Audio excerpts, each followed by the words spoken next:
ngon phết đi. Đây, mình kiếm một quả nào mà to nhất để mình hái ăn ngon, xem nó có ngon không nhé mọi người nha. Đó. Đây có một quả to.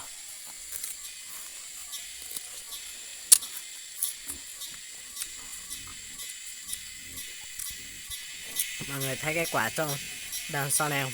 Đây, đây quả đằng sau này to ấy.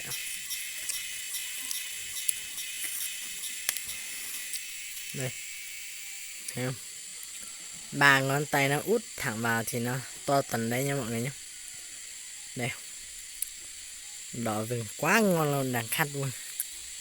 À, xem nào, kia này tích trên này có một quả to phết đi chứ. Này mình cho mọi người xem nha, quả này này thẳng tít trên kia.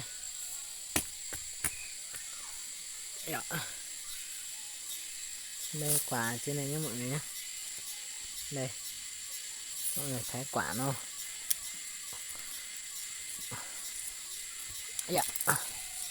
đây rất là to luôn, quả rất là to mà ngon và giòn. Đây hái thành quả đây nhá. Thôi ăn tầm 3 quả đủ rồi. Đâu mẹ nhìn quả nào cũng to như quả nào, mẹ muốn ăn quá. Thôi thằng quá làm theo quả nó nhau mọi người nhé. Hai tay 2 quả, tay cần điện thoại 1 quả, trong miệng với 1 quả, rất là nhiều luôn, hoa quả tươi luôn. Đấy, quá chất luôn mọi người xem, quả nó rất là nhiều luôn, lê nhiều quá. Đây xanh nhiều cực kỳ luôn. Đây cho mọi người xem quay một món nữa. Nó hơi xa nhìn không thấy cỏ ấy.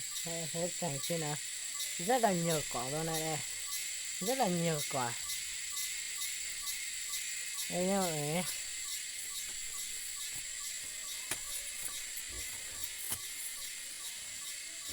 nó nhiều quả quá nhưng mà nó nhiều lá, nó che nhiều quá chẳng thấy mấy. Đây mọi người xem, nó rất là nhiều quả đấy nha mọi người nhá. Lê nhà mình đây mọi người ạ, cho nên là mình đang hái quả đây ăn. Nó to quá, chỉ 3 quả thôi mà tay mình cũng không cần hết được 3 quả, mà to quá. Nếu nó bé thì được, chứ nó to quá nó không cần hết 3 quả được. Đây mọi người xem, nó rất là nhiều quả. Đây tên tên nhiều cực kỳ luôn mọi người nha. Hoa quả tươi đây, đây đây nha mọi người, có ai lấy thì cứ mình nhá, mình ship tận nhà cho. Và hẹn gặp lại mọi người video tiếp theo nhá, mình kết thúc video tại đây đi. Bye bye mọi người.